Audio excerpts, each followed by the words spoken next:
Hi అండి, అందరూ ఎలా ఉన్నారు? నేనైతే చాలా బాగున్నాను. ముందుగా అందరికీ విష్ హ్యాపీ న్యూ ఇయర్ అండి.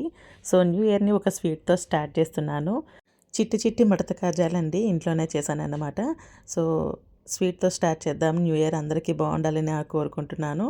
సో ఇదైతే చాలా ఈజీ అండి. ఎంత బాగా వచ్చిందో, పైన చక్కగా క్రంచీ క్రంచీగా, లోపల జ్యూసీగా, పాకం కూడా కరెక్ట్గా అబ్జర్వ్ చేసుకుంది. స్వీట్గా చాలా బాగున్నాయన్నమాట.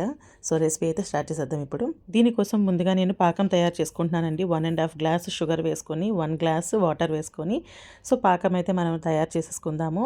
ఇది వచ్చేసి మనకి మరీ ముద్ర పాకం ఉండకూడదు. సో మనం గులాబ్ జామ్కి చేసుకునే దానికంటే కొంచెం థిక్నెస్ ఉండాలి. సో సో థిక్గా అయిపోయింది. వెంటనే ఇందులో కొంచెం సాఫ్రాన్ వేసుకున్నాను, అలాగే కార్డమమ్ పౌడర్, కొంచెం నిమ్మకాయ పిండుకున్నానండి. సో పాకం అయితే రెడీ అయిపోయింది కదా, పక్కన పెట్టేసుకుని ఇప్పుడు పిండి రెడీ చేసుకుంటున్నాను.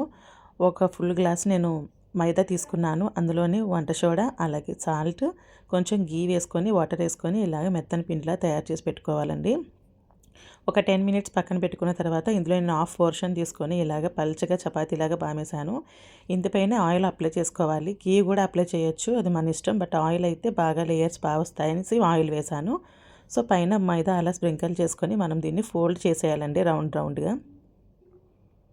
ఎంత పలుచగా పాముకుంటే అంత బాగుంటుంది. ఎడ్జ్లో ఇలా వాటర్తో అప్లై చేసేసుకొని ఒక్కసారి మొత్తం అంతా కూడా నేను ఇలా రోల్ చేశాను. దీన్ని ఇలా పీసెస్ లాగా కట్ చేసేసుకోవాలి. చూస్తున్నారు కదా, ఇలా అన్ని పీసులు కట్ చేసుకున్న తర్వాత ఒక్కొక్క పీస్ తీసుకొని ఇలా మనం ఒక ఫింగర్తో ప్రెస్ చేయొచ్చు, లేదంటే మనం చపాతీ కర్రతోనే మళ్ళీ ఒకసారి రోల్ చేయొచ్చు దానిపైన. సో ఇలా అన్ని ప్రెస్ చేసేసుకున్నాను కదా, ఇప్పుడు ఫ్రై చేసేద్దాము. దీనికోసమైతే ఆయిల్ అసలు వేడిగా అవ్వకముందే మనం వేసుకోవాలండి. మరి వేడెక్కిపోతే మనకి ఏమంటుందంటే అవి లేయర్స్ బాగా ఇడ్చుకున్నట్టుగా అవ్వదు, ఫ్రై అవ్వవు లోపల. సో స్టార్టింగ్ కొంచెం వేడైన వెంటనే మనం వేసేసి అలా సిమ్లోనే మనం ఫ్రై చేస్తూ ఉండాలి.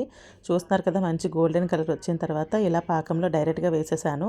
బట్ ఇవి మనం ఎక్కువసేపు ఉంచుకోకూడదు. జస్ట్ ఒక 5 మినిట్స్ అలా ఉంచేసి 3 to 5 మినిట్స్ మాత్రమే అబ్జర్వ్ చేసేసుకుంటుంది పాకం అంతా. తీసేసుకొని సర్వ్ చేసేసుకోవడమే. చూసారు కదండి, చిట్టి చిట్టి మడత కాజాలు, పైన క్రిస్పీగా లోపల జ్యూసీగా చాలా బాగుంది. సో మీరేం చేసుకున్నారు న్యూ ఇయర్కి? నాకు కామెంట్లో చెప్పండి. Bye bye.